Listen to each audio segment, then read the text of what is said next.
अकोट नगर परिषदेत भाजपनं चक्क एमआयएमला सत्तेसाठी सोबत घेतल्यानं राज्याच्या राजकारणात एकच खळबळ उडाली आहे। बहुमतासाठी भाजपनं अकोट विकास मंच स्थापन केलाय। या अकोट विकास मंचमध्ये भाजपनंतर सर्वाधिक जागा जिंकणारा एमआयएम, शिंदेंची शिवसेना, ठाकरेंची शिवसेना, अजित पवारांची राष्ट्रवादी, बच्चू कडूंची प्रहार जनशक्ती सहभागी झाली आहे। या नव्या आघाडीची नोंदणी अकोला जिल्हाधिकाऱ्यांकडे करण्यात आली आहे। तर सत्तेसाठी अंबरनाथ नगर परिषदेमध्ये देखील भाजप आणि काँग्रेसची युती झाली आहे। शिंदेंच्या शिवसेनेला दूर ठेवण्यासाठी अंबरनाथ नगर परिषदेत भाजप आणि काँग्रेस अशी हातमिळवणी झाली आहे। तर मीरा भाईंदरमध्ये मुस्लिम बहुल प्रभागात भाजपनं एमआयएमच्या विरोधात उमेदवारच दिलेला नाही असा आरोप शिंदेंच्या शिवसेनेनं केलाय। भाजपच्या या भूमिकेवरून विरोधकांनी जोरदार निशाणा साधलाय।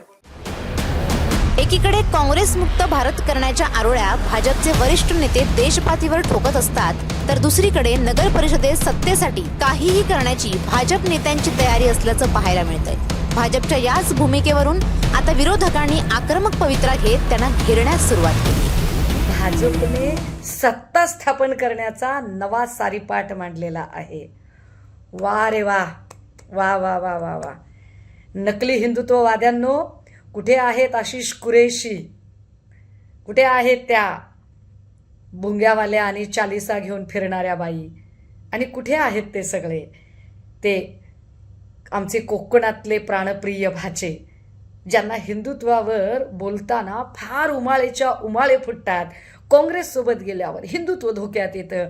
आता तुमचं हिंदुत्व कुठल्या खुंटीला तुम्ही अडकवून ठेवलेलं आहे? एकदा जरा सांगाल का लोकांना? याबाबत शिंदेंच्या शिवसेनेकडे विचारणा केली असता त्यांनी भाजपकडूनच प्रतिक्रिया घ्यावी असं सांगण्यात येतंय। उपमुख्यमंत्री एकनाथ शिंदे यांचे चिरंजीव श्रीकांत शिंदे यांनी अंबरनाथमधील भाजप काँग्रेस युतीवर भाजपनेच उत्तर द्यावं असं म्हटलंय। शिवसेना गेले अनेक वर्ष जे आहे अंबरनाथमध्ये शिवसेनेची सत्ता होती।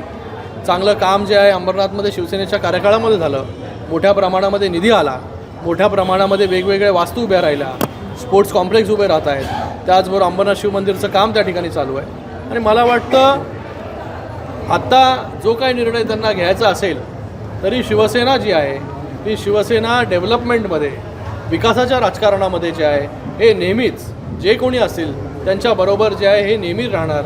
तिथे राजकारण करायला राजकारण आम्ही करणार नाही, विरोध करायला विरोध करणार नाही। एमआयएम सोबतच्या युतीनंतर ठाकरेंच्या शिवसेनेचे अंबादास दानवे आणि सचिन अहिर यांनी देखील भाजपवर जोरदार हल्लाबोल केलाय। ज्या ज्या भागात सत्ता ताब्यात घ्यायची असेल तिथे भाजप काहीही करेल असं अहिर यांनी म्हटलंय। तर अंबादास दानवेंनी भाजपला दोन तोंडाचा गांडूळ अशी उपमा देत बोचरी टीका केली आहे। तेच म्हणतोय ना की एमआयएम बरोबर जे कालपर्यंत जे धर्मांतरीकरण हिंदुत्वाची गोष्ट करत होते, कुठे गेलं आता त्यांचं हिंदुत्व? सांगावं त्यांनी लोकांसमोर येऊन घेऊन। म्हणजे मुंबईमध्ये एक वेगळी भूमिका घ्यायची, बाकीच्या परिसरामध्ये वेगळी भूमिका घ्यायची, आणि एमआयएम सारखा जातीवादी पक्ष आहेत हे सातत्याने सांगण्याचं काम जे लोक करत आहेत, आता हे स्पष्ट झालेले आहेत की हे यांचे खरे साथीदार कोण आहेत। आणि ज्या ज्या भागांमध्ये तुम्ही बघितलं असेल की एमआयएमचे कॅन्डिडेट असतील किंवा काही परिसरामध्ये काही मुस्लिम कॅन्डिडेट्समध्ये पण जे अपक्ष आहेत त्यांच्या मागे फूस लावण्याचं काम कोणी केलेलं आहे?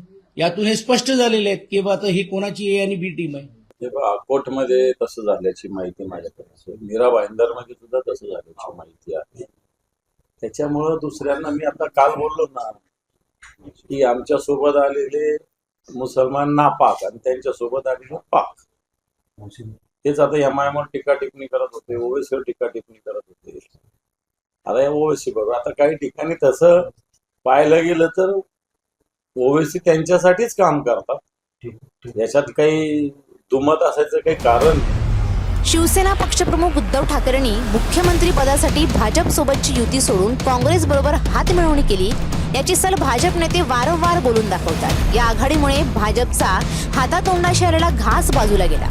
उद्धव ठाकरे काँग्रेस सोबत गेल्यामुळे ठाकरेंनी हिंदुत्व सोडलं असा आरोप देखील भाजप करतं। आता त्याच भाजपने सत्तेसाठी फक्त काँग्रेसच नाही तर एमआयएमला सोबत घेतलंय। त्यामुळे सत्ता तुराणाम भ्रियम न लज्जा हे म्हणतात तेच खरं।